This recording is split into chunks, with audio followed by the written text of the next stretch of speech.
Video ನೋಡ್ತಾ ಇರೋ ನನ್ನೆಲ್ಲ ಸ್ನೇಹಿತರಿಗೆ ವೆರಿ ಗುಡ್ ಮಾರ್ನಿಂಗ್. ಏನಪ್ಪ ಇವಳು ಇಷ್ಟು ಮಿಡ್ ಮಾರ್ನಿಂಗ್ ಎದ್ದು ರೋಡಲ್ಲಿ ನಿಂತ್ಕೊಂಡು ಏನು ಮಾಡ್ತಿದ್ದಾಳೆ ಅಂತ ಯೋಚನೆ ಮಾಡ್ತಾ ಇದ್ದೀರಾ. ನಾವು ನಮ್ಮ ಹುಡುಗರನ್ನ ರಜಕ್ಕೆ ಹಾಸ್ಟೆಲಿಂದ ಮನೆ ಕರ್ಕೊಬರ್ಲಿಕ್ಕೆ ಹೋಗೋಕೆ ಅಂತ ಇಷ್ಟು ಬೇಗ ಎದ್ದು ರೆಡಿಯಾಗಿ ಬಂದು ನಿಂತ್ಕೊಂಡೆ. ನನ್ನ ಟೀಮು ನನ್ನನ್ನು ಪಿಕ್ ಮಾಡ್ತಾರೆ ಅಂತ ಅಂದ್ಕೊಂಡು. ಸೊ ಆನ್ ಟೈಮಿಗೆ ನಾನು ವೆಯ್ಟ್ ಮಾಡ್ತಿದ್ದಂಗೆ ನನ್ನ ಟೀಮು ನನ್ನ ಪಿಕ್ ಮಾಡೋಕ್ಕೆ ಬಂದೇ ಬಿಟ್ಟರು. ಪ್ರತಿ ಸತಿನೂ ಕೂಡ ಕಾರಲ್ಲಿ ಹೋಗ್ತಾ ಇದ್ದಿದ್ದು ನಾವು. ಈ ಸರಿ ಸ್ವಲ್ಪ ಚೇಂಜ್ ಇರಲಿ ಅಂತ ಎಲ್ಲರೂ ಸೇರಿ ಒಂದು ಟಿ ಟಿನ ಬುಕ್ ಮಾಡ್ಕೊಂಡಿದ್ವಿ. ಸೊ ನಮ್ಗೆ ಗೊತ್ತಿರೋದೇ ನಮ್ಮ ಮಂಡ್ಯದ ಐಕ್ಳು ಟಿ ಟಿನ ನಾವು ಬುಕ್ ಮಾಡ್ಕೊಂಡಿದ್ವಿ. ಒಬ್ಬ ಪ್ಯಾಸೆಂಜರ್ಗೆ ಟ್ರಾವೆಲಿಂಗ್ ಮಾಡೋಕ್ಕೆ ಏನೇನೆಲ್ಲ ಫೆಸಿಲಿಟೀಸ್ ಬೇಕೋ ನಮ್ಮ ಮಂಡ್ಯದ ಐಕ್ಳು ಇಡೀ ಆ ಎಲ್ಲ ಫೆಸಿಲಿಟೀಸನ್ನು ಈ ಗಾಡೀಲಿ ಇಟ್ಟಿದ್ರು. ಸೊ ಮಂಡ್ಯದ ಐಕ್ಳು ಗೊತ್ತು, ಇಡೀ ಜಗತ್ತಿಗೆ ಗೊತ್ತು ಅಂತ ಸುಮ್ಮನೆ ಹೇಳ್ತಾರೆ ಗುರು. ಇನ್ನು ನಮ್ಮ ಹೆಣ್ಮಕ್ಳು ಬೇಗ ಎದ್ದು ಮನೆ ಕೆಲಸ ಮುಗಿಸಿ ಬಂದಿರೋದ್ರಿಂದ ಸ್ವಲ್ಪ ನಿದ್ದೆಗೆ ಹೋಗ್ಬಿಟ್ಟಿದ್ರು. ಇನ್ನು ನಮ್ಮ ಗಂಡು ಮಕ್ಳಂತೂ ಕಷ್ಟ ಸುಖ ಮಾತಾಡೋದ್ರಲ್ಲಿ ಬ್ಯುಸಿ ಆಗೋಗಿದ್ರು. ಸೊ ನಾವು ಯಾವಾಗ್ಲೂ ಇಂಡಿವಿಜುವಲಾಗಿ ಹೋಗ್ತಾ ಇದ್ದವರು. ಈ ಸತಿ 4-5 ಫ್ಯಾಮಿಲಿ ಸೇರಿ ಒಂದೇ ಟ್ರೂಪಾಗಿ ಹೋಗೋಣ ಅಂತ ಡಿಸೈಡ್ ಮಾಡಿದ್ವಿ. ಸೊ ನಾವಿಲ್ಲಿಂದ ನೆಕ್ಸ್ಟು ರಿಫ್ರೆಶ್ಮೆಂಟ್ಗೋಸ್ಕರ ಮಡಿಕೇರಿಲಿ ಒಂದು ಫಿಲ್ಟರ್ ಕಾಫಿನ ಕುಡಿದು ಹಾಗೆ ನಮ್ಮ ಹೆಣ್ಮಕ್ಳ ಜೊತೆ ಒಂದು ಸೆಲ್ಫಿ ತೊಗೊಂಡು ಓಡೋಕ್ಕೆ ಅಂತ ರೆಡಿ ಆದ್ವಿ. ಎಲ್ಲ ವಿಚಾರದಲ್ಲೂ ಹೆಣ್ಮಕ್ಳು ಯಾವಾಗಲೂ ಲೇಟು ಅಂತ ಕಂಪ್ಲೇಂಟ್ ಮಾಡೋ ಈ ನಮ್ಮ ಗಂಡು ಮಕ್ಕಳು ಈ ಸರಿ ತುಂಬ ಲೇಟ್ ಮಾಡಿಬಿಟ್ರು ಕಣ್ರಿ. ನಮ್ಮ ಹೆಣ್ಮಕ್ಳು ಫಟಾಫಟ್ ಅಂತ ಕೆಲಸ ಮುಗಿಸಿ ಬೇಗ ಬೇಗ ಒಂದು ಗಾಡಿನ ಹತ್ತಿದ್ರು.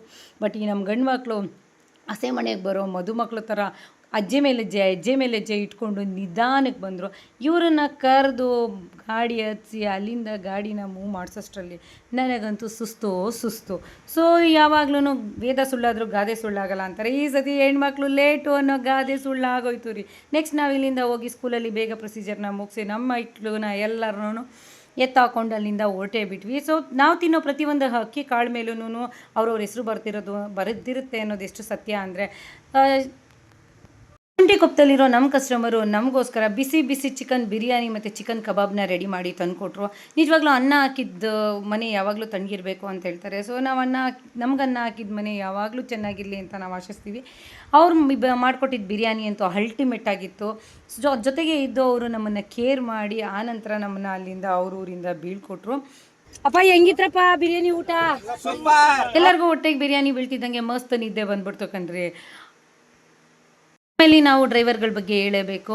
ನಾವು ನಮ್ಮ ಡ್ರೈವರ್ಸ್ ಹೇಗೆ ಅಂತಂದರೆ, ನಾವು ಎಷ್ಟೇ ನಿದ್ದೆ ಮಾಡಿದ್ರು, ಹೇಗೆಲ್ಲ ಜಾಲಿ ಮಾಡಿದ್ರು, ಏನೇ ಮಾಡಿದ್ರು ಅವ್ರ ಡ್ಯೂಟಿನ ಅವರು ಶಿಸ್ತಾಗಿ ಪಾಲಿಸ್ತಾ ಇರ್ತಾರೆ. ಸೊ ಅದಕ್ಕೋಸ್ಕರನೇ ಹೇಳೋದು ಡ್ರೈವರ್ಸು ಗ್ರೇಟ್ಸ್ ಅಂತ.